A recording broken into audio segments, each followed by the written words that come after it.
जय हो।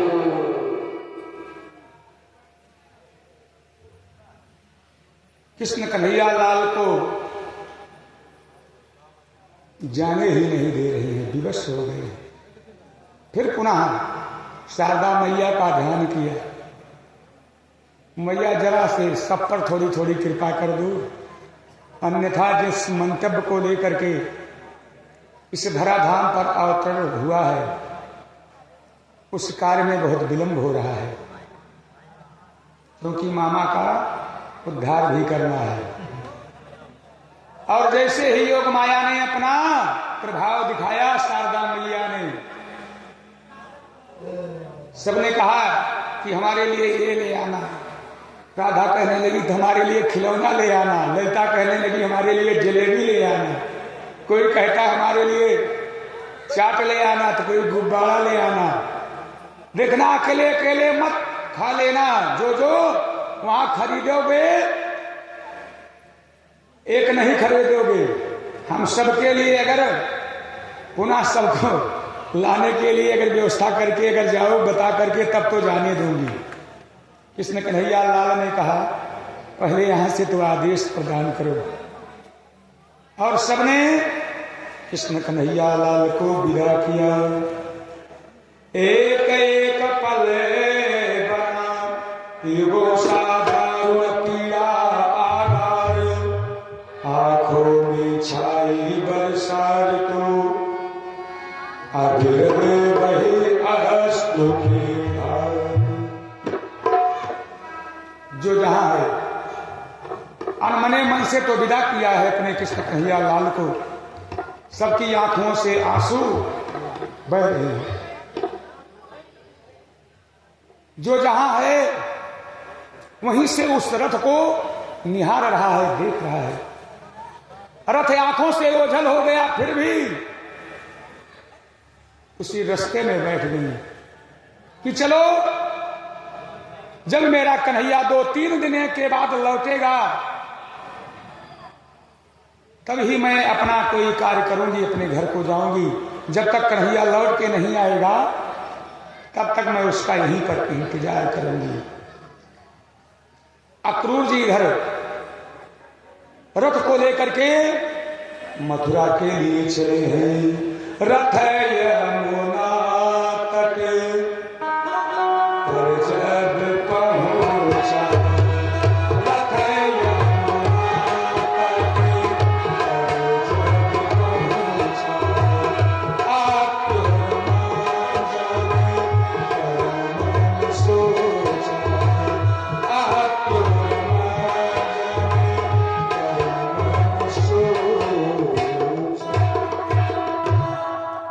अक्रूर जी रथ को लेकर के यमुना के किनारे, क्योंकि यमुना के उस पार मथुरा, इस पार गोकुल है।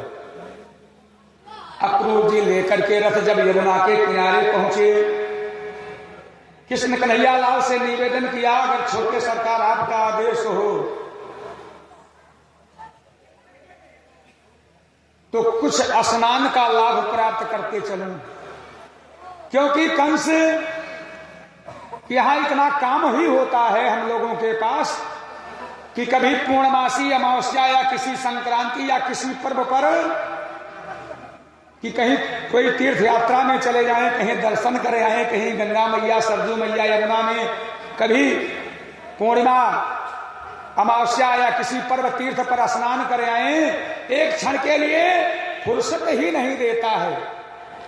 और आज इतना अच्छा अवसर है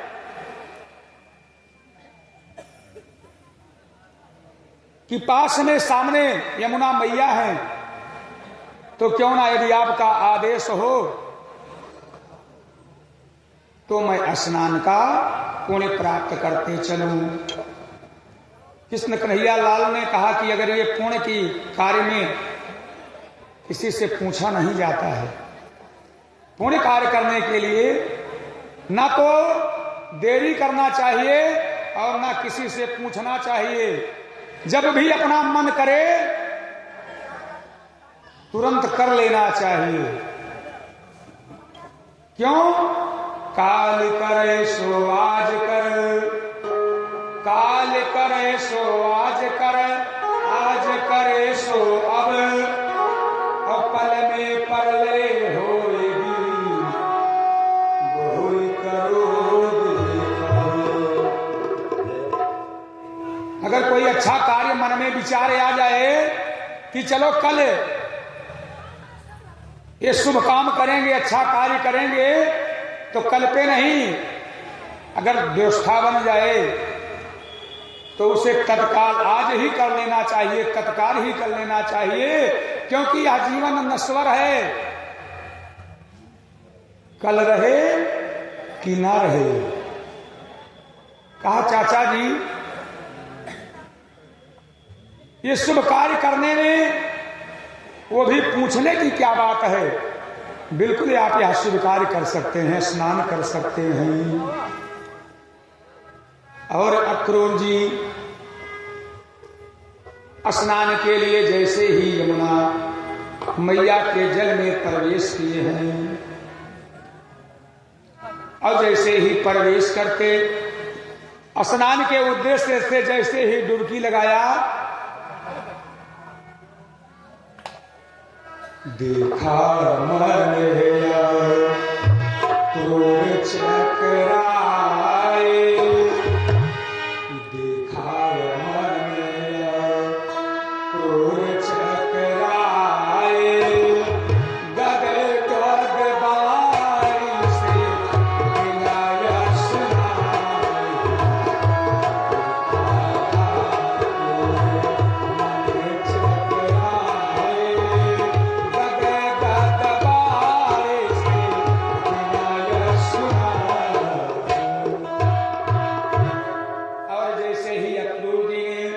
यमुना मैया के जल में डुबकी लगाया, तैसे क्या देखते हैं कि वो जो दोनों भाई नंद बाबा पूरे रथ के सहित उस जल में कृष्ण कन्हैया लाल गोविंद भगवान का दर्शन करते हैं।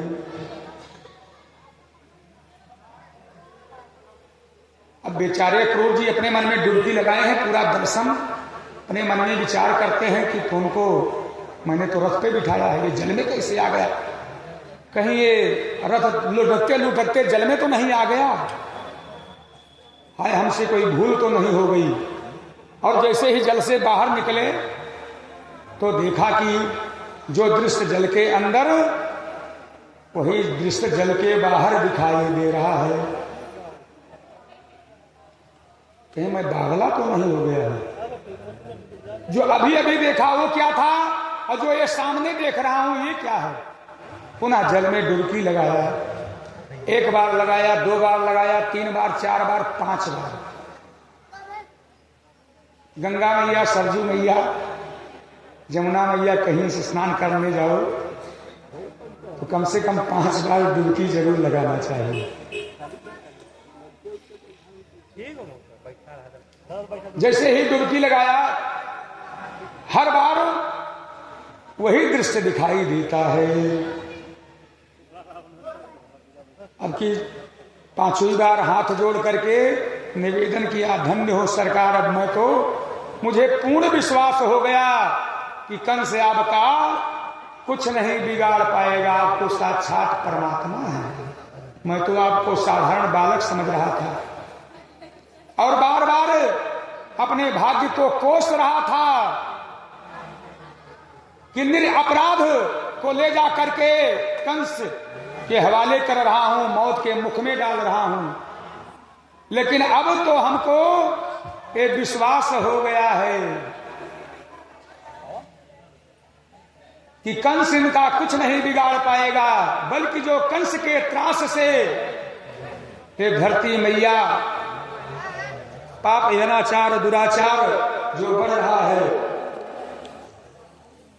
उससे मुक्त करने के लिए नारायण ने अवतार ग्रहण कर लिया है। भोली गोविंद भगवान की जय। और हमारे और आपके बीच में हमारे भैया मारुत मिश्रा जी, हमारे पूज्य गुरुदेव श्री बजरंग प्रसाद मिश्रा जी के सुपुत्र की तरफ से व्यासपीठ मंच को सम्मान करने के लिए बहुत बहुत साधुवाद, बहुत बहुत धन्यवाद। अपने ही क्षेत्र के, अपने ही देश के, अपने घर के हैं, बहुत प्रयासरत हैं। हम चाहेंगे कि थोड़ा थोड़ा प्रयास हम सभी जनों का भी हो। इनके लिए व्यासपीठ से मंगल कामना करते हुए और इनकी तरफ से 5100 रुपये इस पावन पुनीत कार्य के लिए बाबा के चरणों में, भागवत भगवान के चरणों में सादर प्रणाम के रूप में, प्रसाद के रूप में उपस्थित हुआ है।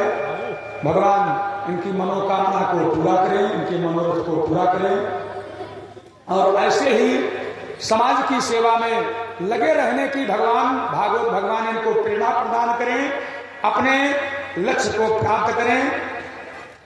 इन्हें बहुत बहुत भैया को धन्यवाद और साधुवाद। कृष्ण कन्हैया लाल को जब इस दृश्य को देखा तो अक्रूर जी को विश्वास हो गया। ये कोई साधारण नहीं है, साक्षात परमात्मा ही है जो कि लीला करने के लिए इस पृथ्वी पर अवतार ग्रहण किए हैं। लीला करण, लीला करण विविध तनु धारे, सुरन उबारे असुरन मारे। विविध तनु धारे, सुरन उबारे असुरन मारे। अब अक्रूर जी के मन में यह पूर्ण विश्वास हो गया कि वह कंस इनका कुछ नहीं बिगाड़ पाएगा, ये तो साक्षात परमात्मा ही है। और अक्रूर जी रथ को लेकर के पहुंच गए हैं मथुरा की नगरी में, प्रवेश कर गए हैं।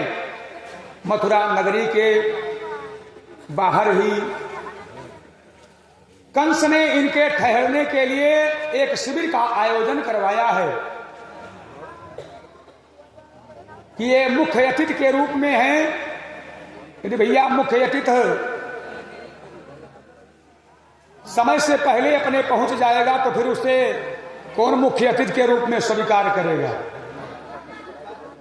कहीं हम और आप देखते हैं कोई आयोजन होता है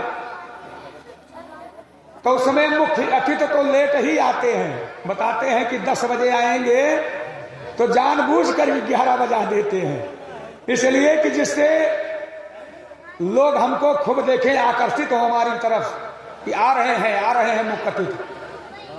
और अगर विचार कीजिए इन्हीं बीच में से कह दिया जाए कि भैया फला खड़े हो जाओ, मुख्य अतिथि कहाँ हो, बीच बचे आओ, तो कौन देखेगा उनको। कहा इसलिए नगर के बाहर ही मुख्य अतिथि का शिविर लगवा दिया है कि कल जब रंगशाले का आयोजन होगा तो उस समय जब फीता काटने का समय आएगा, शुभारंभ करने का समय आएगा, कंस का आदेश है, तब हम फिर आएंगे और आपको उस रंगशाला तक पहुंचाएंगे। और कृष्ण कन्हैया लाल के कानों में अक्रूर जी ने कहा कि आप सावधान रहना, क्योंकि ये कोई वास्तविक दंगल और मेला नहीं है, ये कंस की गूढ़ चाल है। और मुझे तो पूर्ण विश्वास ही है, लेकिन आपको सावधान कर देना यह मेरा परम कर्तव्य है। और इस तरह से सावधान कर दिया कि आप अक्रूर जी चिंता बिल्कुल ना कीजिए, बिना परमात्मा के मर्जी के एक पत्ता तक नहीं हिलता है तो कंस हमारा क्या बिगाड़ पाएगा। अक्रूर जी सबको ठहरा करके और अपने रथ को लेकर के पुनः चले गए कि मैं कल प्रातः काल तुम लोगों को जब उसका शुभारंभ करना होगा तो पुनः लौट करके मैं आऊंगा और लेकर के मुख्य अतिथि के रूप में तुम लोगों को चलूंगा। हमारे भैया विनोद कुमार सिंह, श्री जितेंद्र कुमार सिंह हृदयपुर के पौत्र, विनोद कुमार सिंह जी के सुपुत्र भैया रोशन जी व्यास पीठ को सम्मानित करते हुए बहुत बहुत व्यासपीठ से धन्यवाद। भगवान इनकी समस्त मंगल कामनाओं को पूरा करें और भगवत कृपा भंडार बढ़ता रहे। और घर बाबा चौधरी बाबा भागवत भगवान की कृपा रोशन भैया पर बनी रहे और सबले इसी तरह से ऐसे कार्यों में अपनी तत्परता निर्भरता को बनाने रखें।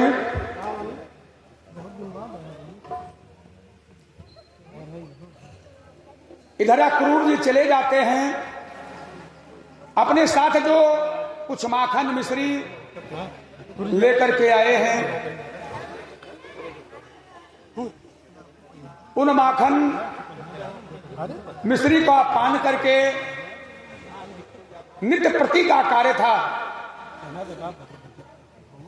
एक पैर पकड़ लिए हैं बलदाऊ भैया और दूसरा पैर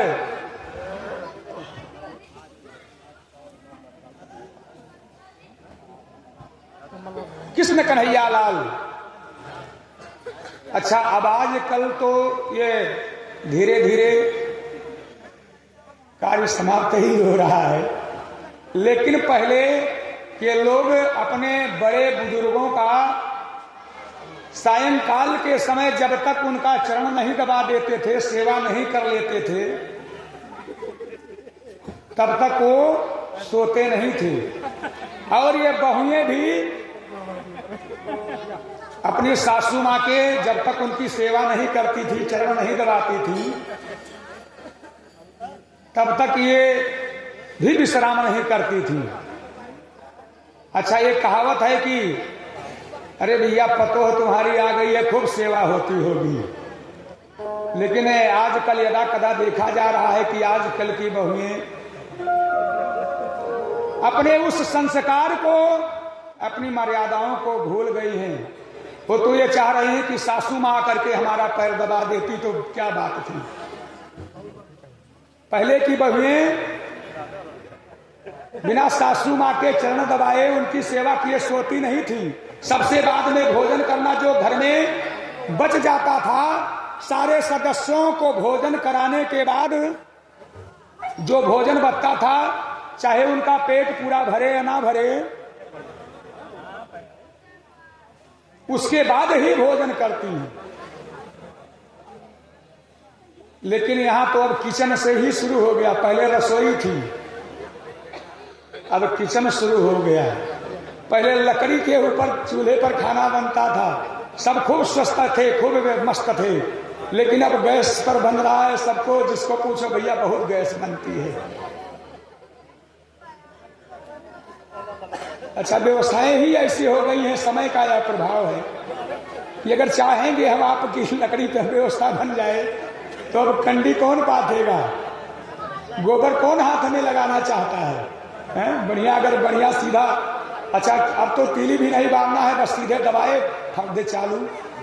क्या बात है, उस चूल्हे में लकड़ी लगाओ, बार बार लगाओ, ठोंको, उसमें ठोकनी रहती थी, आंखों से आंसू निकलने लगता था मारे धुआं के। सब मुक्ति दिला दिए। अच्छी व्यवस्था है, व्यवस्थाओं में रहना चाहिए। लेकिन सारी व्यवस्थाओं में व्यवस्था कितने भी दिव्य हो जाए, आप कितने भी एडवांस क्यों ना हो जाएं, लेकिन जो हमारा और आपका संस्कार है, सत्य सनातन का जो संस्कार है, वह संस्कार भी जीवन में बना रहना चाहिए। मान लीजिए व्यस्तता है, क्योंकि आज चाहे पुरुष हो चाहे महिला हो, सभी कार्य व्यवसाय में अब लग गए हैं। पहले पुरुष ही सारे कार्यों को, चाहे नौकरी पेशा का कार्य हो या कोई भी कार्य हो, वही करते थे। लेकिन अब तो बराबरी का सारी बात हो गई है। तो मान लीजिए यदि आप अपने कार्यों में व्यस्त हैं, पैर नहीं दबा सकती हैं, तो कम से कम वचनों के द्वारा ही, अगर सेवा के द्वारा संतुष्ट नहीं कर पा रही हैं, तो कम से कम अपने वचनों के द्वारा ही अपने सासू माँ को, अपने पिता को संतुष्ट रखो। बोली गोविंद भगवान की जय। कृष्ण कन्हैया लाल एक पैर और दूसरा पैर बलदाऊ भैया ने नंद बाबा का पकड़ करके और धीरे धीरे कोमल कोमल करे हर कमलों से, कोमल कोमल करे हर कमलों से, बाबा की चरण दबाते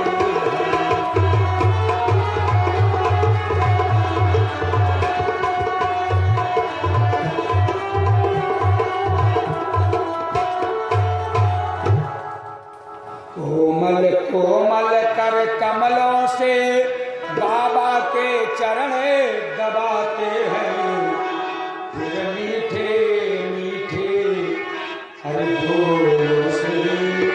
एक पैर बलदाऊ भैया, दूसरा पैर कृष्ण कन्हैया लाल पकड़ लिए हैं, बाबा की सेवा कर रहे हैं, चरण दबा रहे हैं। और चरण दबाते दबाते कृष्ण कन्हैया लाल ने कहा, बाबा हाँ बोलो बेटा, क्या बात है? चुप हो गए, फिर पैर दबाने लगे। मन में डर है। कुछ देर बाद फिर कहा, बाबा हम आपसे कुछ कहना चाहते हैं। हाँ हाँ बोलो बेटा, लेकिन मन में संकोच है। फिर चुप हो गए, फिर दबाने लगे। बाबा हम आपसे कुछ कहना चाहते हैं। अब नंद बाबा ने यदि कहा कि कहना है जो साफ साफ कहो, तुम कहना क्या चाहते हो? मैं जान रहा हूं जो तुम कहना चाहते हो वह मैं पहले से जान रहा हूं। चिंता मत करो, बहुत पैसा लेकर के आया हूं। जो जो भी कहोगे मेले में खरीदने के लिए वो सब खरीद दूंगा, तुम्हें कहने की कोई आवश्यकता। बाबा तो ये सोच रहे हैं कि बालक हैं, कुछ अपना मंतव्य प्रकट करना चाहते होंगे।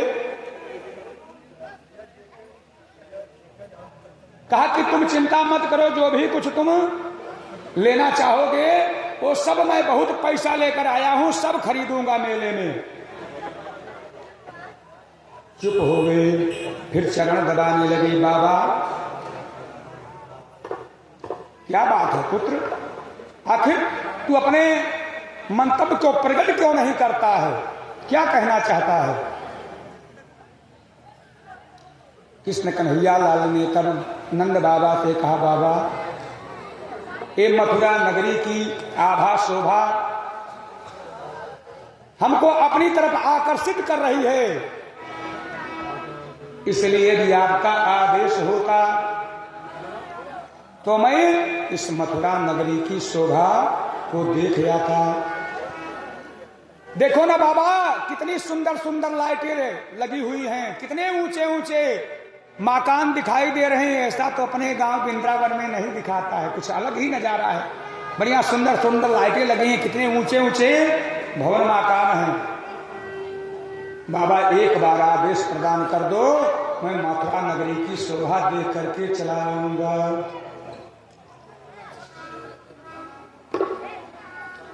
नंद बाबा ने कहा, बेटा ये कोई अपना गांव वृंदावन नहीं है, गोकुल नहीं है, ये मथुरा है। मथुरा ये शहर है, और शहर की गलियां बहुत तंग होती हैं, शहर में बहुत भीड़ भाड़, ट्रैफिक ज्यादा होता है। और कहीं तू रास्ता भटक गया तो मैं तुझे कहां खोजूंगा? अरे यहाँ तो रास्ता बताने वाले, पता बताने वाले भी नहीं मिलते हैं, वो अपना गांव नहीं है।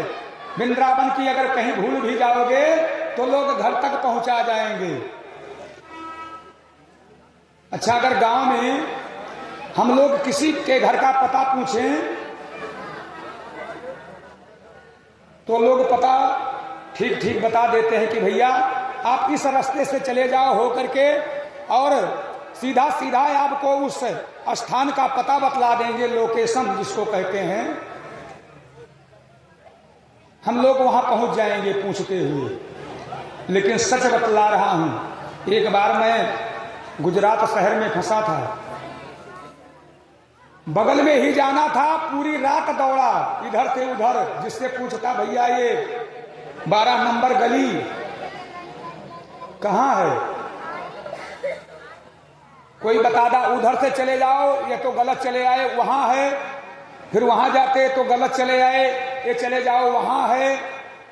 पूरी रात दौड़ा हूं। तब ये मोबाइल वाला सिस्टम नहीं था, वो लैंडलाइन चलता था। अब रात में फोन करोगे तो कहां करोगे, जिसके पास जाना था वो कंपनी में काम करते थे, कंपनी का नंबर दिए थे। अब हमको ट्रेन में लेट हो गया, हम पूरी रात परेशान हुए हैं। और सुबह जा करके तब एक पीसीओ चलता था, पीसीओ से फोन किए हैं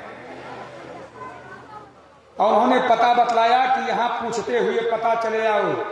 और जब मैं फिर दोबारा सुबह दिन में पूछते पूछते पहुंचा तो हमने कहा यही तो अभी पास से गए थे, बगल से इसी गोल चौराहे से। तो ये हाल है शहर का। बगल वाले पड़ोसी के यहाँ कुछ भी हो जाए, बगल वाला पड़ोसी जान ही नहीं पाता है शहर में। ऐसी दशा है शहर की। और गांव में अपने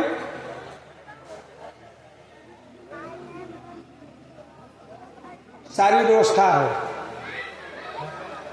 तो कहा ये अपना गांव कोई वृंदावन गोकुल नहीं है कि बेटा तू अगर भूल जाएगा, भटक जाएगा तो तुझे यहां पहुंचाने वाले मिल जाएंगे। यहां कोई किसी से बात तक नहीं पूछता, यहां सब अपने में ही मस्त है, व्यस्त है। क्योंकि सबसे पहले ही गेट के सामने गांव के लोग क्या लिखते हैं, स्वागतम। और शहर के लोग बोर्ड लगा देते हैं, कुत्तों से सावधान। क्या समझा जाए, घर में कौन रहते हैं?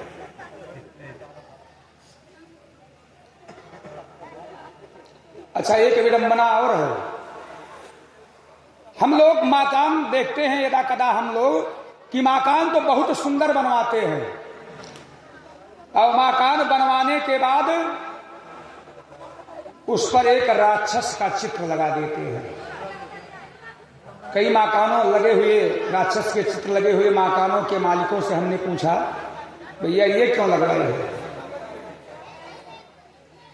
कहा पंडित जी ये इसलिए लगाए हैं कि जिससे हमारे घर पे कोई जादू टोना नजर ना लगे। हमने कहा ये राक्षस को देख करके नहीं लगेगा। अच्छा चलो, अगर भगवान आए और आपके घर पे, आपके सदस्यों पर, घर पर कृपा करना चाहें और बाहर से ही देखें तो क्या समझेंगे, किसका घर है ये? तो सावधान, यदि आप ऐसा किए हो तो कल ही उसको निकाल करके हटा दें। चलिए ठीक है, यदि आपको बचाना ही अपना घर है तो उसमें काला कपड़ा बांध लो, काला धागा बांध लो, ओम का चित्र बना लो, दक्षिण मुखी हनुमान जी का चित्र लगा लो, आपका मकान मंगलमय रह जाएगा, हो जाएगा। उसमें रहने वाले सभी सदस्य सुखपूर्वक निवास करेंगे।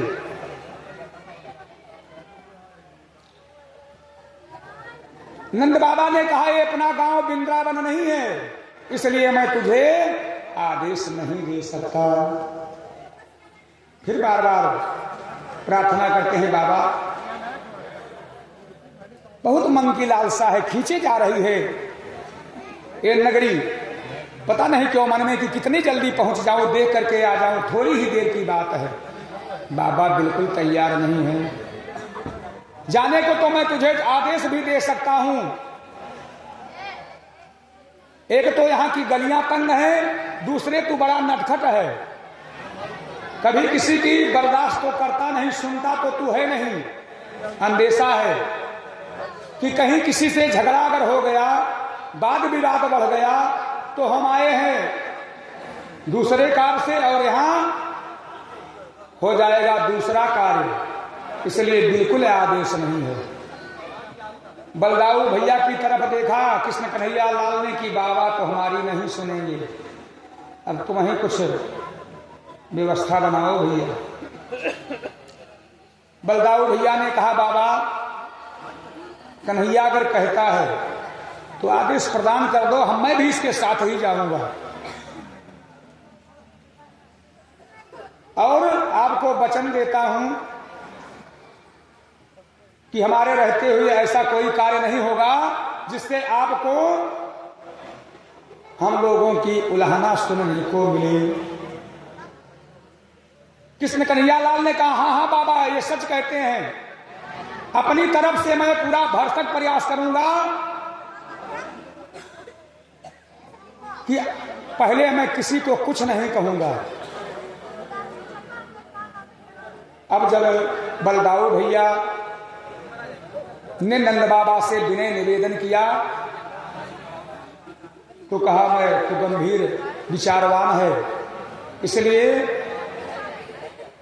यहाँ के भैया जितने बालक हैं कृपया आप लोग पीछे चले जाइए, यहाँ बातचीत मत करिए, यहाँ तक बात आ रही है हमारे पास। यहाँ कोई पंचायत भवन नहीं लगा हुआ है, कथा हो रही है। अगर आपको कथा सुनना है तो कथा बैठ करके सुनिए, अन्यथा अपने अपने घर के लिए जाइए। यहाँ खड़े होकर के पंचायत मत कीजिए कोई भी हो।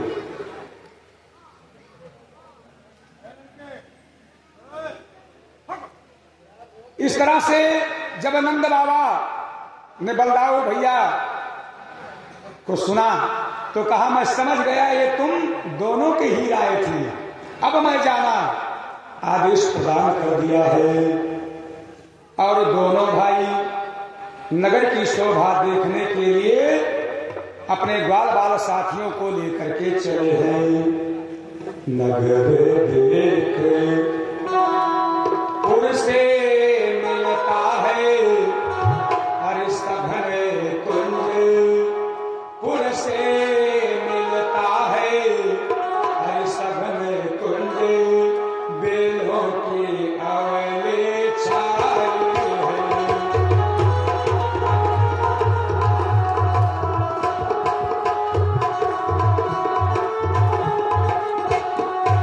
पुर से मिलता है सघन कुंज, बेलों सी अवली छाई है। कुंज बेलों पर हर चढ़े बढ़ करे। देखे रहे हैं कितनी इतनी बड़ी बड़ी ऊंची अटलिकाएं जिनमें बड़े सुंदर सुंदर रोशनदान बनाए गए हैं, सुंदर सुंदर किवाड़ लगाए गए हैं। और वहां वृंदावन में तो वही घास फूस का मकान देखे हैं। कितना सुंदर नगरी की शोभा है, कितना सुंदर नगरी का आभा है। अब दोनों भाई नगर में प्रवेश कर गए हैं। बोली गोविंद भगवान की। अब जब इन बलदाऊ भैया और कृष्ण कन्हैया लाल के रूप को जो भी देखता है वो देखता ही रह जाता है, जैसे इनके रूप को देख करके अपनी सुधि बुद्धि ही खो देता है। खूब सूरत जमाने में अरे तुम सा नहीं, खूब सूरत जमाने में अरे तुम सा नहीं। इन अदाओं पे दुनिया मचल जाएगी, हाँ मचल जाएगी। खूब सूरत जमाने में तुम सा नहीं, हाय तुम सा नहीं। इन अदाओं पे दुनिया मचल जाएगी, हाँ मचल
है वो मानो जैसे अपनी सुध बुध ही खो बैठता है।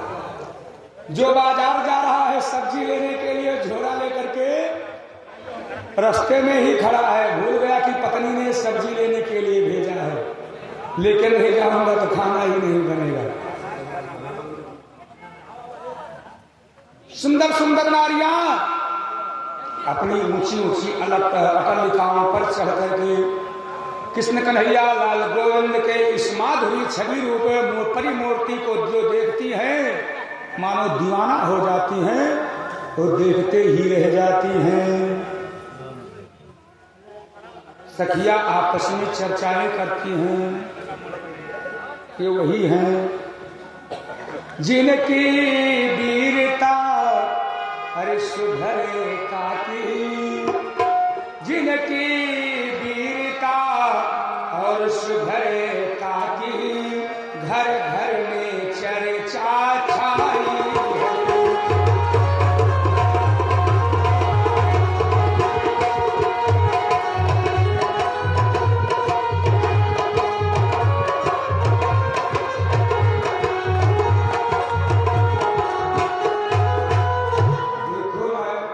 कितने सुंदर लग रहे हैं।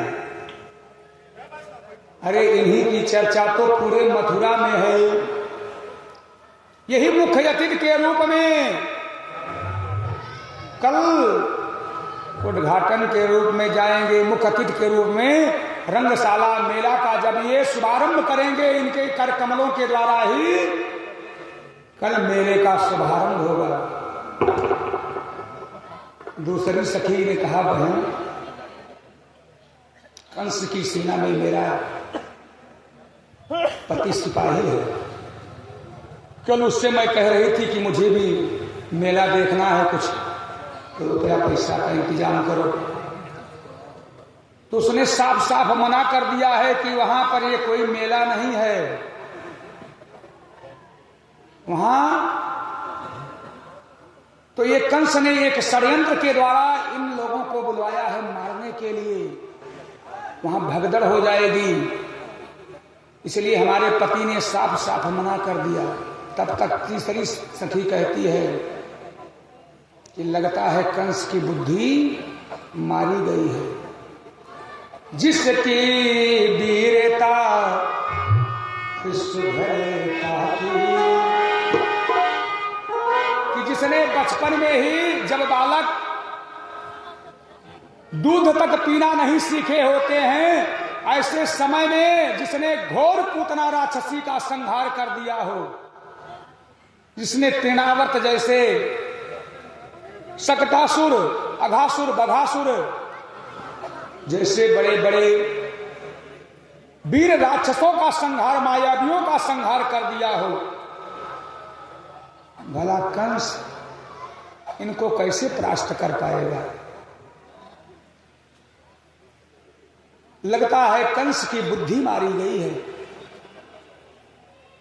ऐसे सुंदर सलोने रूप को तो मेरा बस चले तो इनको पिंजड़े में कैद करके तोते की भांत दिन रात इनकी केवल सूरत को ही मैं निहारती रहूं। सखिया आपस में तरह तरह की चर्चाएं करती हैं और इधर कृष्ण कन्हैया लाल गोविंद भैया, कृष्ण कन्हैया लाल और बलदाऊ भैया नगरी की शोभा को देखते हुए आगे बढ़े जा रहे हैं। कृष्ण कन्हैया लाल देखते हैं कि जो भी देखता है वो अपना सारा काम काज छोड़ करके केवल कृष्ण कन्हैया लाल और बलदाऊ भैया उनके ग्वाल बाल साथियों को देख रहा है। बड़े आश्चर्य में पड़ गए हैं कि ये सारे के सारे मथुरावासी हमको क्यों देख रहे हैं। कन्हैया के मन में विचार आया है कि लगता है हमको कि हमारे इसी कपड़े के कारण ही हमको ये लोग देख रहे हैं। अब हम लोग ठहरे गांव के, वृंदावन के, तो ये धोती कुर्ता अपने सत्य सनातन वेशभूषा में है। अब एक शहर के यहाँ हमारी जैसे वेशभूषा के लोग नहीं, ये तो पैंट शर्ट टाई जींस बढ़िया चढ़ाए हुए हैं। लगता है हमारे वस्त्रों को देख करके यह लोग हमको देख रहे हैं, हमारा उपहास कर रहे हैं, सब हमको देख देख करके हंस रहे हैं, मुस्कुरा रहे हैं। मन में विचार आ जाया, अगर इनके जैसे ही हमारे पास भी वस्त्र होते तो अभी ऐसे ही मैं वस्त्र पहन लेता और मैं इन्हीं लोगों में छिप जाता फिर। अब लेकिन मिलेंगे कहां वस्त्र, मन में विचार आया। और परमात्मा इच्छा करें, अरे उनका नाम लेकर के आप कोई इच्छा करोगे तो आपके मनोकाम मंतव्य को इच्छा को पूरी कर देते हैं। और स्वयं परमात्मा अगर इच्छा करें तो फिर कैसे नहीं पूरा होने वाला है। कृष्ण कन्हैया लाल गोविंद भगवान के मन में यह विचार आते ही देखा कि कंस का धोबी बारुणी नदी मदिरा के मद में अपने धोबियों के साथ आगे से आ रहा है। और राजा कंस का मुख्य धोबी है, उनके वस्त्रों को धोने का, इस्त्री करने का कार्य करता था। राजा कंस के वस्त्रों को धो करके उनको इस्त्री करके बड़े बड़े वस्त्रों का बंडल गट्ठर बना करके अपने धोबियों के साथ राजा कंस के राजमहल में पहुंचाने जा रहा था। कृष्ण कन्हैया लाल ने देखा कि ये तो बड़ा बड़ा वस्त्रों का गट्ठर लेकर जा रहा है। जैसे ही कुछ पास में आया वह धोबी, कृष्ण कन्हैया लाल ने आवाज दिया, अरे मामा।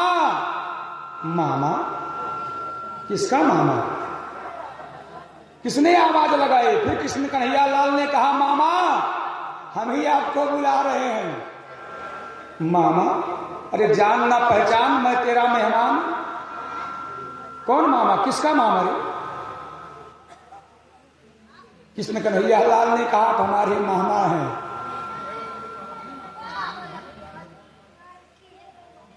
अगर आप हमें कुछ वस्त्र इसमें से दे देते तो हमारे भी कुछ काम बन जाते, क्योंकि इन्हीं लगता है हमको इन्हीं वस्त्रों के कारण ये सारे मथुरावासी निहार रहे हैं, देख रहे हैं, हंस रहे हैं, मुस्कुरा रहे हैं। धोबी ने कहा, क्या कहा? तुझको वस्त्र दे दे? जानता भी है तू कि मैं कौन हूं? कृष्ण कन्हैया लाल ने कहा, मामा अब इसमें जानने पहचान की क्या बात है, हमें वस्त्र की आवश्यकता है, आप मुझे वस्त्र दे दो। चलो अगर ऐसे दान में नहीं देना चाहते हो तो 2 दिन हम लोगों को यहां मथुरा में रहना है, भाड़े पर ही दे दो, किराया ले लेना है अपना। और जो किराया दूंगा मैं ना, यहां तरसते रह जाओगे ऐसे किराए के लिए। अरे साथ में माखन लाया हूं, मिश्री लाया हूं, और किराया दूंगा कि एक बार अगर उसे चखोगे तो पूरा जीवन ही धन्य हो जाएगा।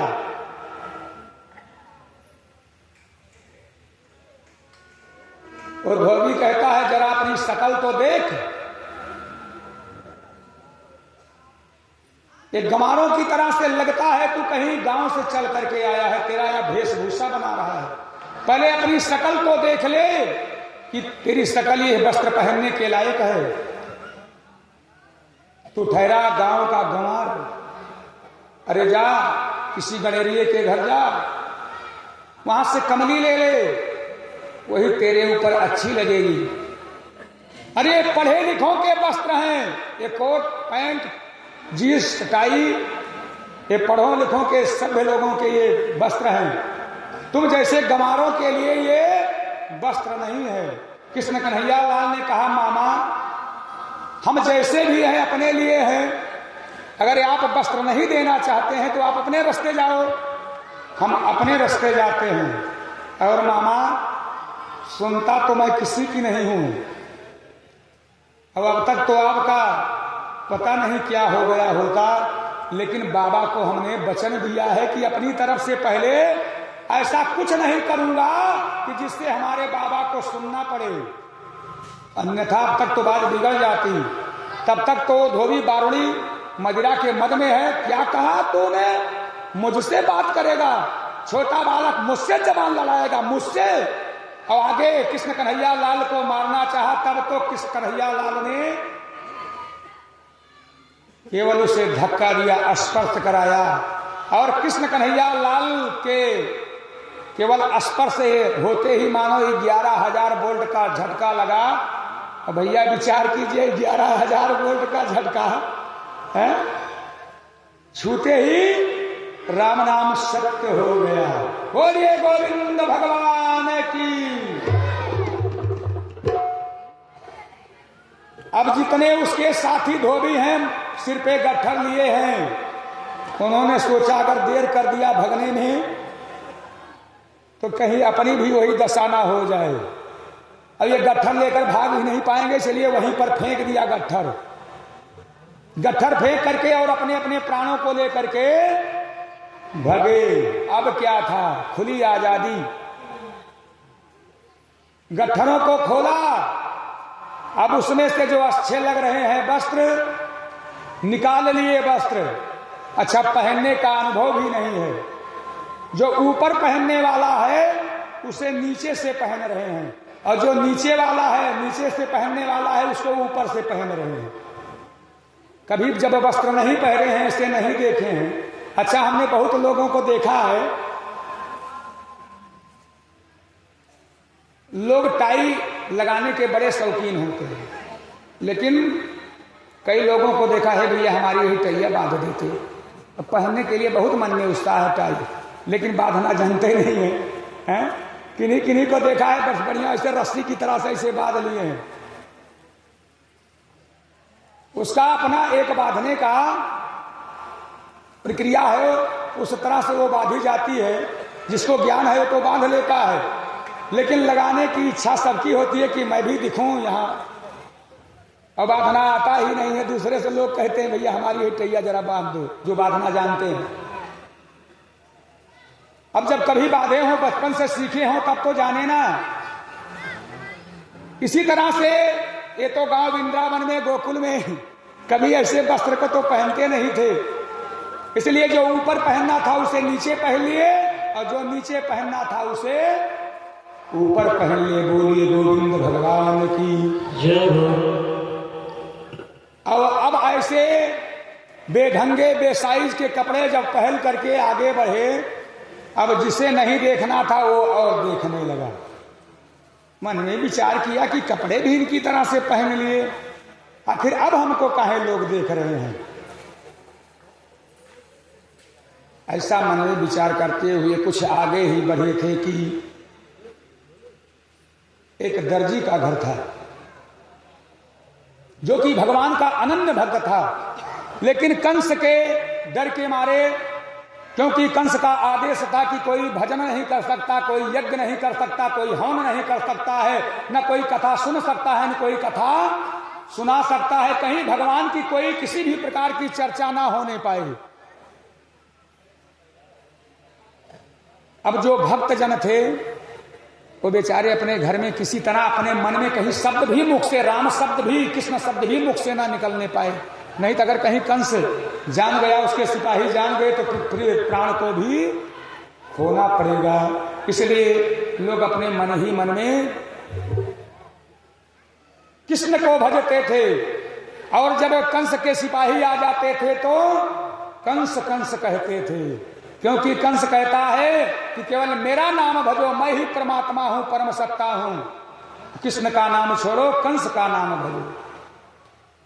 मन से कृष्ण और दिखावे के लिए कंस को, दिखावे के लिए उसके सिपाही को कंस भजते थे। यद्यपि यह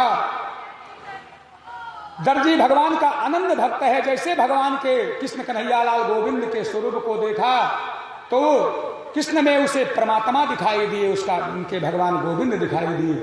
हाथ जोड़ करके खड़ा हो गया, यदि आप कृपा करें तो ये जो बेसाइज बेढंगे वस्त्र आप पहने हैं, इनको काट छाट करके हम आपके साइज का बना दें। कहा भैया इसमें आदेश, शुभ कार्य करने में आदेश की क्या आवश्यकता है। अब कपड़ा भी फ्री का हो, सीने वाला दर्जी भी फ्री में सीने के लिए तैयार हो, तो क्या बात है। आजकल तो जितने का कपड़ा होता है उससे ज्यादा तो सिलाई देनी पड़ती है। और कपड़ा फ्री का मिल गया हो, दर्जी भी फ्री का मिल जाए तो बात ही कुछ और चकाचक है। दर्जी ने तुरंत ही कृष्ण कन्हैया लाल गोविंद भगवान बलदाऊ भैया उनके ग्वाल बालों के लिए उनके साइज का वह काट छाट करके अपने कैंची और मशीन से वह कपड़ा तैयार कर दिया। और अब आगे को बढ़े हैं तो दामा नाम का एक माली जो कि भगवान का वह भी अनन्य भक्त है। जैसे उसने भगवान को देखा कृष्ण कन्हैया लाल को उसे भी कृष्ण में परमात्मा दिखाई देने लगे। उसने फूलों के हारों को लेकर के कृष्ण के सामने उपस्थित होते हुए निवेदन किया कि प्रभु आपको उपहार स्वरूप देने के लिए हमारे पास इन फूलों के हार के अलावा और कुछ नहीं है, कृपया आप इन्हें अपने चरणों में स्वीकार कीजिए। कृष्ण कन्हैया लाल ने कहा भैया ये तो और अच्छी बात है। और तुरंत ही कृष्ण कन्हैया लाल गोविंद ने उस सुंदर फूल की माला को गले में स्वीकार कर लिया और आदेश दिया कि आजन्म सुखी रह करके मैं इन फूलों की तरह तुम फूलते रहो, फलते रहो। और मैं आज तुम्हें आशीर्वाद देता हूं कि आज के बाद तुम्हारे घर का कैसा भी फूल होगा, चाहे वो बासी ही क्यों ना होगा, वह आज के बाद मैं स्वीकार करूंगा। माली के घर से लाया हुआ पुष्प जब तक वो सूख करके सड़कें खराब ना हो जाए, काम चलाने लगे, जैसे कल का 2-4 दिन का, तो हम लोग वो पूजा के योग्य होता है उसे पूजा में चढ़ा सकते हैं। मान लीजिए गेंदे का फूल है 3-4 दिन तक, 5 दिन 10-10 दिन तक चल जाते हैं, तो रोज लाने की आवश्यकता नहीं है। माली के घर से एक दिन ले आइए आप, और जब तक वो मुरझा ना जाए, जब तक वो अच्छे हों, खिले हों बढ़िया, ऐसे कई वैरायटी के पुष्प होते हैं तो आप उसे चढ़ा सकते हो। लेकिन स्वयं का तोड़ा हुआ पुष्प अगर पूजा के लिए आप स्वयं तोड़ रहे हैं तो जो सुबह आपने पूजा के लिए फूल तोड़ा है, फूल चाहे जिसका हो, लेकिन वो शाम को सूर्यास्त के बाद निर्माल्य मान लिया जाता है। दूसरे दिन वह कितना भी सुंदर क्यों ना हो, लेकिन वह पूजा में चढ़ाने के योग्य नहीं होता है। बोली गोविंद भगवान की। और इस तरह से अब आगे को बढ़े। अब जब आगे को बढ़े तो देखा एक कुंवरी स्त्री हाथ में सुंदर चंदन का कटोरा लिए हुए और दूसरे हाथ में लाठी को लिए हुए भागी चली आ रही है। 3 जगह से टेढ़ी है। श्री अभिमान्य पाठक जी पिछवाड़ा व्यासपीठ का स्वागत करते हुए भागवत भगवान समस्त मनोकामनाओं को पूर्ण करें। और इनके यहाँ भी 14 मई सन 2026 से श्रीमद् भागवत 4 धाम गया यात्रा के पश्चात कथा का शुभारंभ होना है। तो सभी जनों से निवेदन है, इनकी तरफ से मैं ही निवेदन करता हूं कि आप लोग अवश्य पधारिएगा। पिछवाड़ा माँ काली के प्रांगण में, पावन प्रांगण में। तो देखा कि 3 जगह से कुंवर है, टेढ़ी है और हाथ में सुंदर चंदन का कटोरा लेकर के एक हाथ में लाठी लिए हुए आ रही है। वो जो साथ में चंदन का कटोरा ली हुई है, इतना सुंदर खुशबूदार वो चंदन है कि वह चंदन मानो पूरा दिव्यमय वातावरण कर दिया है। और जब वह समीप पहुंची, नजदीक पहुंची, कृष्ण कन्हैया लाल ने कहा, हे सुंदरी तुम कौन हो और इतना सुंदर ये चंदन का कटोरा कहां लेकर जा रही हो? पीछे मुड़ करके देखा, बेचारी बड़ी दुखी हुई। क्यों रे परदेसी, तू तो यहाँ का लगता नहीं है, कहीं बाहर से आया। अरे यहाँ के लोग तो मुझे देख करके प्रतिदिन हंसते हैं। मैंने तेरा क्या बिगाड़ा है जो तू मेरा उपहास उड़ा रहा है? कृष्ण कन्हैया लाल ने कहा, मैंने आपका उपहास कब उड़ाया? तो कहा, फिर सुंदर मैं कहां से हूं? मेरे इस स्वरूप को कोई देखना तक नहीं चाहता है। लोग मेरी तरफ से अपनी निगाहें मोड़ लेते हैं और तू मुझे सुंदर कह रहा है। भगवान कहते हैं कि मैं किसी के रूप रंग का सुंदरता को नहीं देखता हूं। निर्मल मन जन सो मोहि पावा, निर्मल मन जन सो मोहि पावा, मोहि कपट छल छूटन भावा, मोहि कपट छल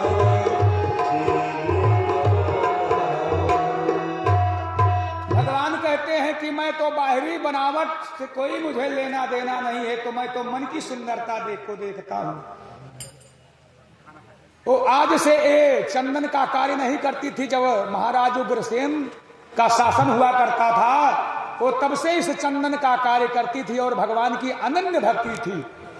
लेकिन जब से इस क्रूर कंस का संविधान लागू हुआ है, तब से वह भी भगवान का मन ही मन भजन करती है। किसी में साहस ही नहीं है कि कंस के आगे कहीं भगवान का भजन कर ले, गोविंद का भजन कर ले, क्योंकि सीधा सीधा आदेश फरमान है कि अगर कहीं भी कोई अगर भगवान का भजन पूजन अर्चन बंदन करता मिल जाएगा तो सीधे मौत के घाट उतार दिया जाएगा। भगवान ने कहा कि मैं तेरे तो मन को देख रही हूं, तू मन से तो कृष्ण भज रही है और ऊपर से कंस भज रही है। और जैसे ही उसने पूर्ण दर्शन किया परमात्मा का तो धन्य हो गई। कहा, अब मैं तो आपके दर्शनों से कृत हो गई। कृष्ण कन्हैया लाल ने कहा, हमें अगर कुछ चंदन का दान मिल जाता। कहा, कुछ नहीं, ये सारा आपके ही चरणों में मैं समर्पित कर देती हूं। और सारा चंदन कृष्ण के चरणों में समर्पण कर दिया है। बलदाऊ भैया ने कहा कि अगर सुंदरी कहा है तो कुछ अपना चमत्कार भी दिखला दो। दया सिंधु अरे दया दर्शाओ, दया सिंधु दया दर्शाओ, कुबजा सुंदरी नारी बनाओ, दया सिंधु दया दर्शाओ, कुबजा सुंदरी नारी बनाओ। कहा, अगर सुंदरी ही कहा है तो आप अपने नाम का कुछ चमत्कार भी हो जाए।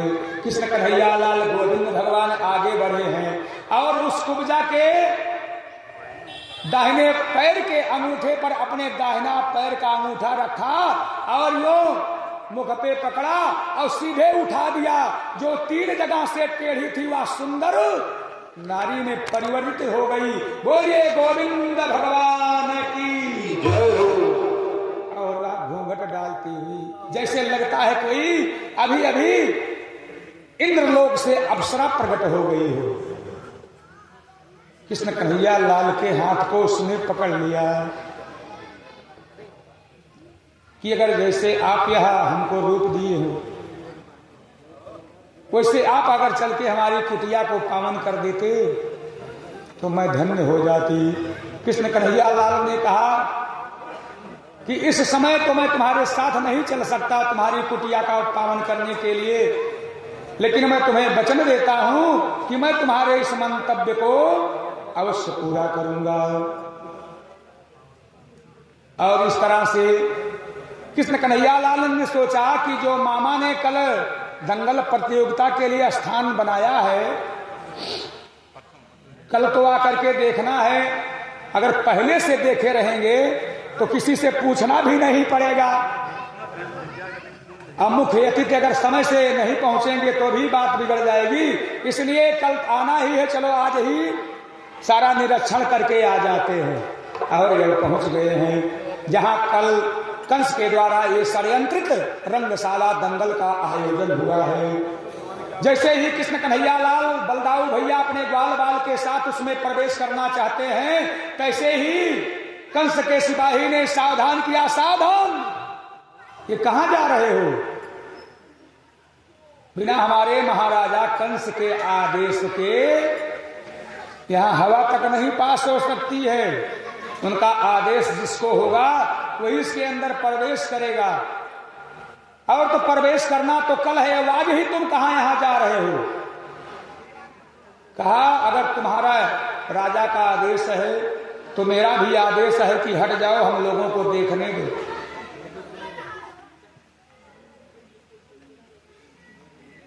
एक बार कृष्ण कन्हैया लाल के सखा ने कहा, क्यों अंधे सिपाही तुझे दिखाई नहीं देता है? हमारे महाराज तुझे आदेश दे रहे हैं कि रास्ते से हट जाओ। हमारे कंस महाराज का आदेश है। कहा तो हमारे कृष्ण महाराज का आदेश है, हट जा। तैयार नहीं हो रहा है। कृष्ण कन्हैया लाल ने कहा कि कुछ दिखाना ही पड़ेगा। और एक सिपाही के पास पहुंचे, कहा द्वार खाली करते हो कि मैं अपना करिश्मा दिखाऊं? तैयार नहीं था। उसको पकड़ा और खींच दिया। बेचारा अपने प्राणों से हाथ धो बैठा। अब जितने भी उसके सिपाही वहां लगे हैं आरक्षक उसके रखवाली में, वो भागे भागे कंस को सूचना देने के लिए बोले, स्वामी अरे हो गया गजब। और रंगशाले के अंदर में पहुंच करके सारा निरीक्षण कर रहे हैं। इधर सारे सिपाही अपने अपने प्राणों को लेकर के भाग गए कि जैसे उसका काम तमाम हो गया। केवल खींच देने से वो कहीं अगर मार देंगे तो कौन बचेगा? इसलिए प्राण को छोड़ करके लेकर के भाग गई। और इधर तो अब कोई रखवाला नहीं बचा, सब निरीक्षण कर रहे हैं। पहुंच गए जहां कंस ने शिव का धनुष रखा है। कोई से कल कृष्ण से तोड़वा करके ही,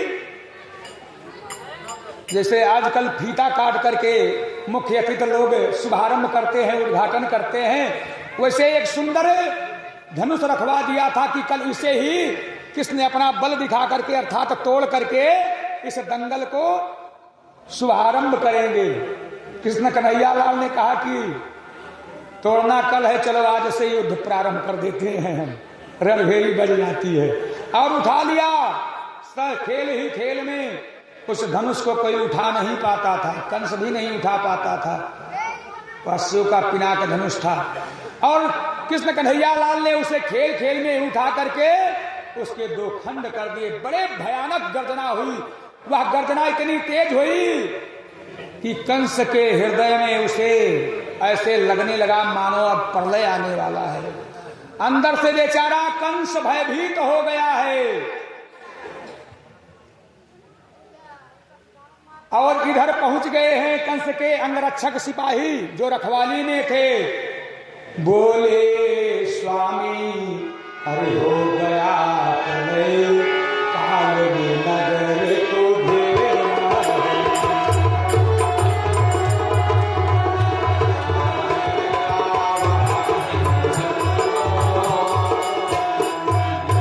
स्वामी हो गया गजब। जाकर के अपने महाराज कंस से कहते हैं कि महाराज ऐसे लगता है कि कृष्ण के रूप में साक्षात मौत ही मथुरा में प्रवेश कर गई है। और कंस ने जैसे कृष्ण सुना तैसे तो उसका हृदय बिल्कुल और कंपित हो गया। जो कुछ अब तक बैठा था वो तो और बेचारा अब थर थर कांपने लगा, क्योंकि मारे डर के आंखें बंद किया तब भी कृष्ण दिखाई देते हैं। कल्पना करता है, आंखें खोलता है। और इधर कृष्ण कन्हैया लाल अपने ग्वाल बाल साथियों को, दाऊ भैया को लेकर के पुनः जहां शिविर में रुके थे वहां चले आए हैं। अब रात्र में कंस बेचारा कुछ खा पी नहीं पा रहा है। क्यों? चिंता है बड़ी हर चिता से भी चिंता है बड़ी, हर चिता से भी नर को निर्जीव बनाती।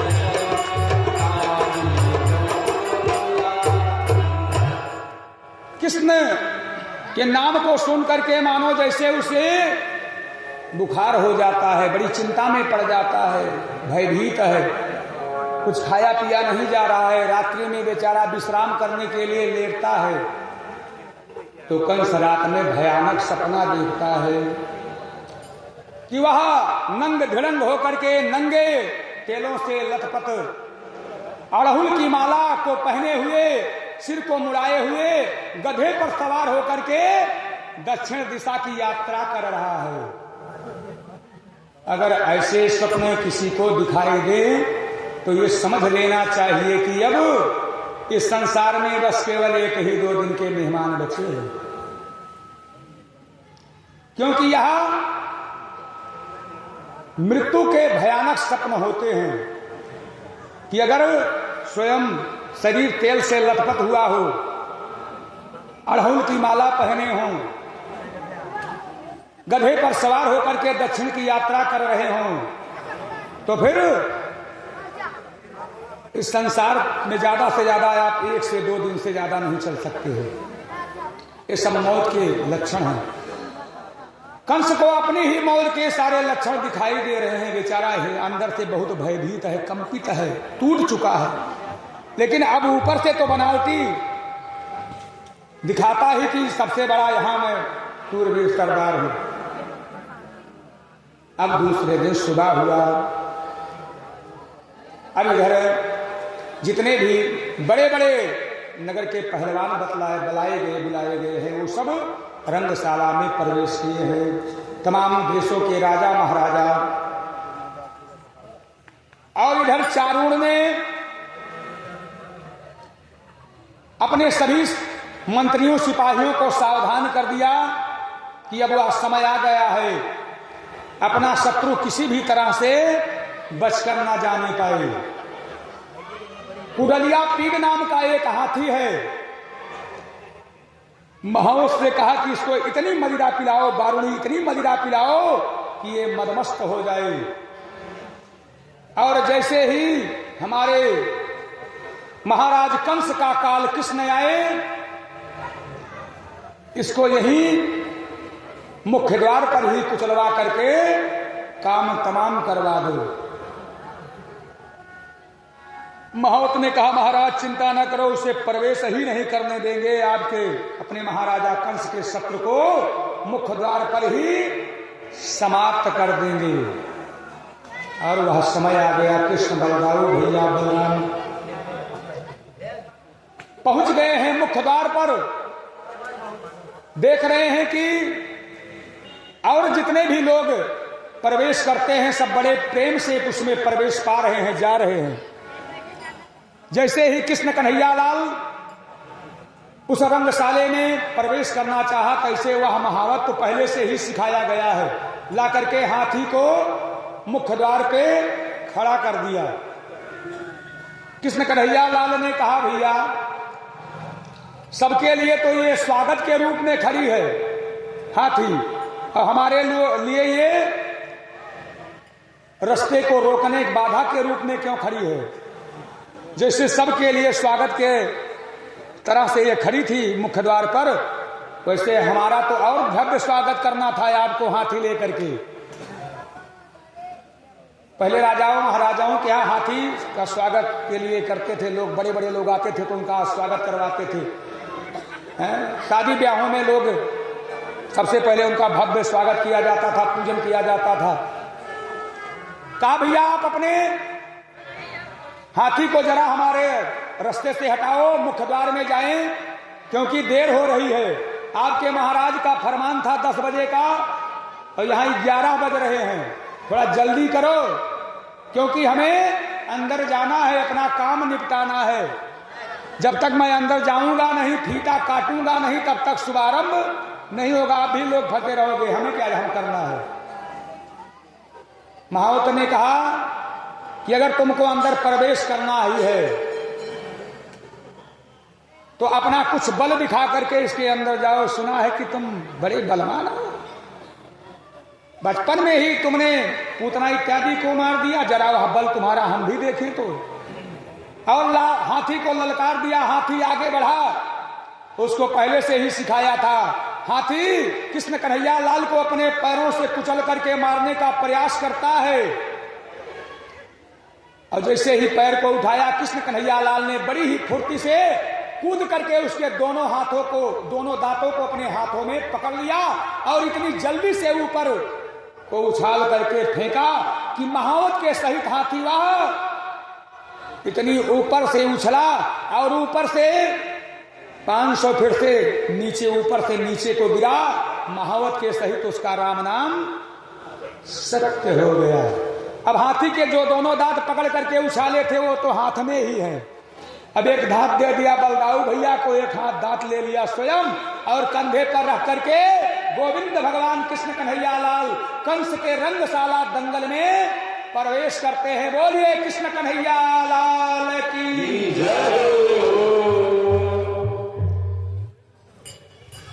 देवों ने देखा अरे देव रूप, कृष्ण कन्हैया लाल ने जब उस रंगशाले में प्रवेश किया तो देवों ने देखा अरे देव रूप, राजाओं ने राजा जाना, देवों ने देखा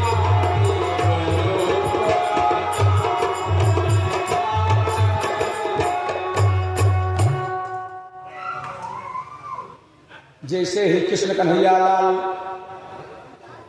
और बलदाऊ भैया उस हाथी के दांत को कंधे पर रखे हुए, दाहिने कंधे पे रखे हुए जैसे ही प्रवेश करते हैं, तैसे जो कृष्ण कन्हैया लाल बलदाऊ भैया को जैसी भावना को लेकर के देखता है, जाकी रही भावना जैसी, जाकी रही भावना जैसी, प्रभु मूरत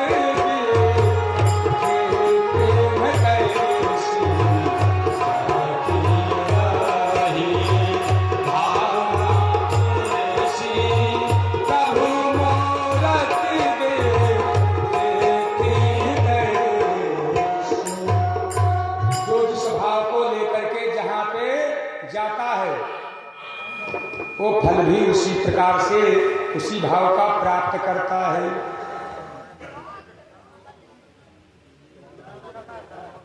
जैसे आपकी जो भी भावना होगी, भावना को लेकर के जब गोकर्ण जी अपने भाई धुंधकारी को कथा सुना रहे थे तो उसके लिए गोकर्ण धुंधकारी के लिए सुंदर विमान आया था। सारे श्रोतागण कहने लगे कि बताओ आपका भाई इतना नीच, इतना पापी, उसके लिए भगवान ने प्रेत योनि में चला गया था, उसके लिए भगवान ने सुंदर विमान भेजा और हम लोगों को केवल यही प्रसाद मिल रहा है। होना तो ये था कि जो कथा आपके भाई ने वायु के रूप में, प्रेत योनि के रूप में बैठ करके बांस के इस सात गांठ में सुन करके अपना उद्धार किया, उसके लिए भगवान ने विमान भेजा। तो हम लोग भी वही कथा सुन रहे थे। भगवान हमारे साथ काहे को भेदभाव पक्षपात कर दी, हम लोगों के भक्तों के लिए विमान भेजते। देवदूतों ने कहा बस यही तो भेद है, सब श्रोता श्रोता हरे रूप में, सब श्रोता श्रोता हरे रूप में, कुछ सोते और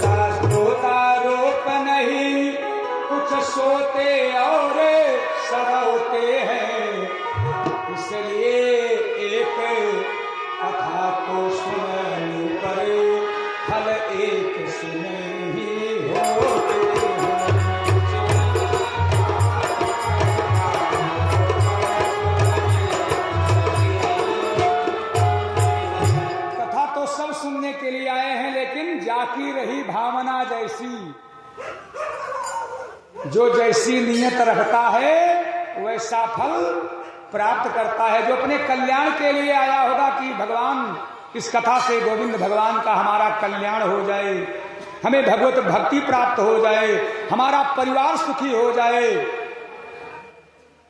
तो भगवान की कृपा को प्राप्त करेगा। और यहाँ जो अभी पहले बात कर रहे थे सब लोग केवल यहाँ ये देखने के लिए, चलो कैसे वहाँ विवाह होगा, कैसे ये झांकी निकलेगी, कैसे वो झांकी निकलेगी, केवल उछल कूद करने के लिए आए हैं। इनको केवल वही उछल कूद सिर्फ प्राप्त होगा। सबका तो कल्याण नहीं होने वाला है कि सबका कल्याण, जो जैसी भावना लेकर के आता है वैसा फल भी प्राप्त करता है। अब यहाँ कृष्ण गोविंद लाल को जिस भावना से जो देख रहा है उसी भाव से दिखा रहे हैं। जो उनको अपने पुत्र के समान समझ रहा है उसे पुत्र के रूप में दिखा रहे हैं।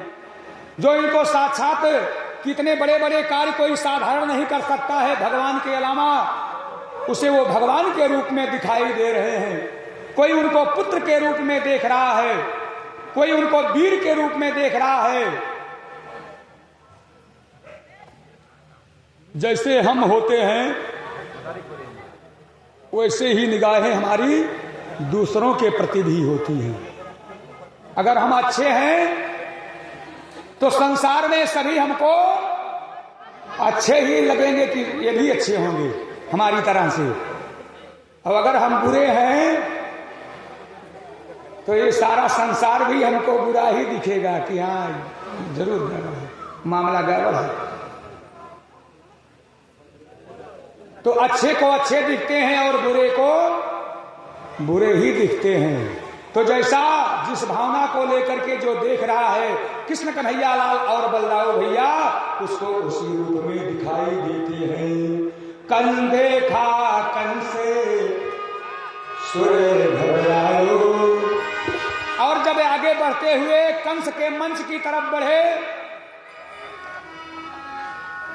तो कंस कृष्ण को साक्षात कृष्ण के रूप में नहीं बल्कि काल के रूप में देख रहा है। उसे भयानक लग रहे हैं। सबको तो सुंदर दिखाई दे रहे हैं, किसी को वीर दिखाई दे रहे हैं, किसी को पुत्र के रूप में दिखाई दे रहे हैं, किसी को सखा के रूप में दिखाई दे रहे हैं। लेकिन कंस को वही कृष्ण साक्षात यमराज के रूप में दिखाई दे रहे हैं, काल के रूप में दिखाई दे रहे हैं। उसको ऐसा लग रहा है कि साक्षात यमराज हमारे प्राणों का हरण करने आ रहे हैं। बेचारा अंदर से बड़ा भयभीत हुआ, लगता था कि अभी अपने मंच से गिर जाएगा, अपने सिंहासन से गिर जाएगा। चारों समझ गया, इशारा किया महाराज आप शांति रहो, अभी काम तमाम कर देता हूं। क्योंकि चारों में इतना बल था कि वो देश नहीं विदेश तक उसने ये डंका बजवा दिया था कि जो मुझे परास्त करेगा उसे मुंह मांगा इनाम मैं दूंगा। इतना उसमें बल था कि उसे कोई परास्त नहीं कर सकता था। वह मानो दंगल विजेता था। कृष्ण कन्हैया लाल के आगे आ गया और कृष्ण कन्हैया लाल से कहने लगा चलो हम लोग आपस में लोगों का मन बहलाते हैं, क्योंकि रंगशाला का शुभारंभ होने में अभी कुछ सिर्फ समय बचे हैं। अब तब तक हम लोग बैठकर क्या करेंगे, ये काफी देर से यहाँ पर लोगों की भीड़ लगी हुई है, ये इनका मन भी उब रहा है, तो इनका मन बहलाने के लिए चलो हम लोग ही तब तक जब तक शुरू नहीं हो रहा है तब तक झूठे लड़ते हैं। कृष्ण कन्हैया लाल ने कहा भैया कहाँ तुम्हारी उम्र, कहाँ हमारी, हम छोटे से बालक और कहाँ तुम इतने बड़े, इतने हट्टे कट्टे, इतने मोटे ताजे और कहाँ हम छोटे। अगर लड़ना है तो कोई अपना जोड़ा खोज लो, सबका मन बहलाओ। किसने? कन्हैया लाल ने कहा अगर हमारा देखना चाहते हो तो हमारा कोई जोड़ा भेजो, हम कुश्ती दिखाते हैं। वो चारों बनावटी हंसी हंसते हुए कहा कि ये तो केवल खेल खेल के लिए तुमको सिखाएंगे, कुछ दांव पेच कुछ बताएंगे। अगर तुम्हारा मन नहीं है तो नहीं सही, हम तो तुम्हारी बड़ी वीरता सुने थे, सोचा कि जरा देख ले। कृष्ण कन्हैया लाल ने कहा ललकार रहे हो, हमको ललकार रहे हो, चलो आ जाओ। और कृष्ण से चारूण और बलधाऊ भैया से मुष्टिक दोनों भिड़ गई। अब चारूण ने सोचा कि अपने महाराजा काल कृष्ण के कंस के काल को अभी दबा करके गाजर मूली की तरह से ऐसे मसल करके फेंक दूंगा। और जैसे ही उसने अपने बल का प्रयोग किया, कृष्ण कन्हैया लाल ने कहा ठहरो बच्चों, और एक ही झटका मारा। उसकी जितनी भी शरीर की ताकत थी, शक्ति थी, वो जवाब देने लगी। दोबारा पकड़ा कृष्ण कन्हैया लाल ने उसे, इस तरह से इतना लंबा चौड़ा था और छोटे से नटखट कृष्ण ने अपने दांव पे से उसको छोटा बना दिया। अब वो समझ गया और मन ही मन कृष्ण से विनय करने लगा कि अब मैं जान गया कि तुम साधारण नहीं हो, केवल ये बालापन ही दर्शा रहे हो। अब तुम्हारे हाथों से यदि मेरा उद्धार भी हो जाता है तो मेरा परम कल्याण हो जाएगा। और देखते ही देखते कृष्ण कन्हैया लाल ने चारूण का और बलदाऊ भैया ने मुष्टिक का प्राणा अंत कर दिया। बोलिए गोविंद भगवान की जय। और कूद करके कंस का सबसे ऊंचे स्थान पर सिंहासन लगा हुआ है, छलांग मार करके गोविंद भगवान पहुंच गए हैं। कंस के मंच पर जब देखा सिर पर हर का लिखा, सामने कृष्ण कन्हैया लाल हैं उसके सिंहासन के आगे। अब साक्षात उसे यमराज दिखाई दे रहे, इतना भयभीत ही हो गया है कि अपनी म्यान से तलवार निकाल लिया। अब मारना है, सामने खड़े हैं कृष्ण, लेकिन वो अगल बगल घुमा रहा है, लहरा रहा है। कहा विनाश काले विपरीत बुद्धि, ये बुद्धि सबसे पहले भ्रष्ट हो जाती है। जाकी दुख दारुणे को देना, जाकी दुख दारुणे को देना, ताकि अमतिया ये हरि लीला, जाकी दुख दारुणे को देना, ताकि अमतिया ये हरि लीला। बेचारा वो पागल हो गया, भयभीत हो गया, समझ ही नहीं पा रहा है। मारना तो कृष्ण सामने खड़े हैं, सामने मारना था, लेकिन वो अगल बगल तलवार चला रहा है। अब उसका मन यही कह रहा है कि अगर मौका अगर हमको मिल जाता तो मैं यहां से ऐसे स्थान पे जाकर के छिप जाता किसी ऐसे बिल में कि जीवन भर, जब तक ये जीवन रहता तब तक मैं किसी को मुंह नहीं दिखाता। सारी सूरवीरता जवाब दे गई है। कृष्ण कन्हैया लाल अब बेचारा वो भयभीत इतना है कि तलवार इधर उधर चढ़वा रहा है। उसके सिर का जो ताज मुकुट है वो अपने आप ही गिर करके जमीन पर लुढ़कते हुए गिर पड़ा। और कृष्ण कन्हैया लाल ने बस लपक करके कंस के केस को पकड़ा। क्यों पकड़ा? क्योंकि जब आकाशवाणी हुई थी तो मैया देवकी के केस को पकड़ करके और तलवार लेकर के मारना चाहा था।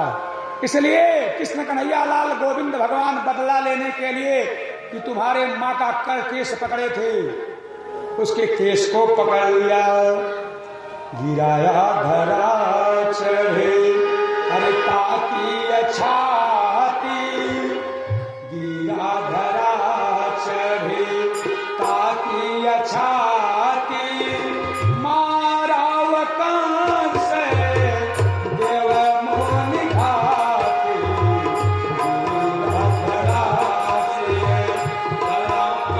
छाती, मारे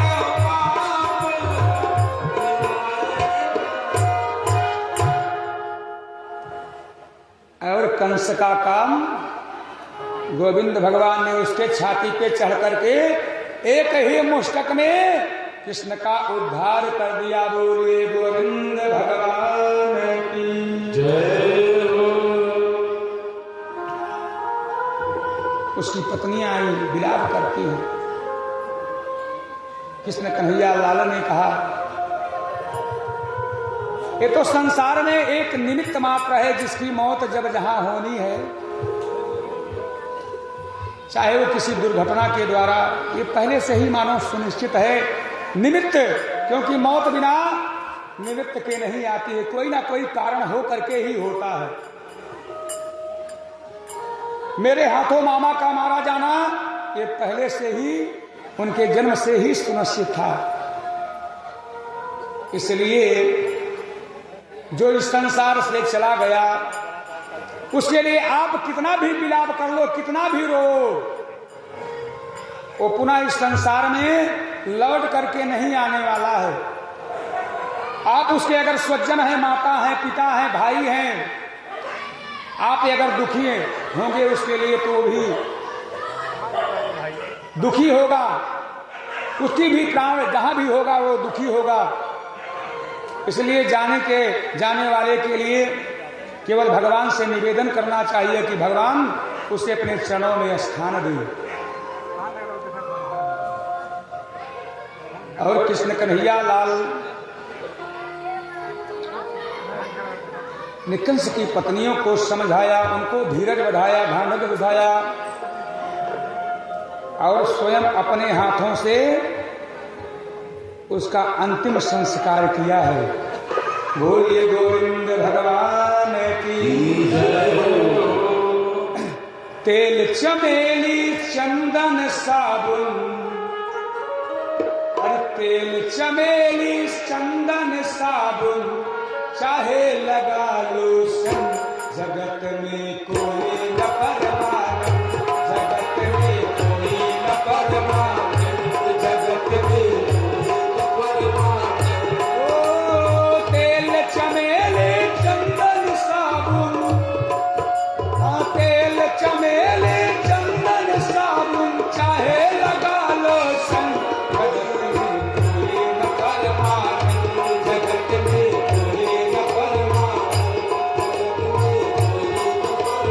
जय हो।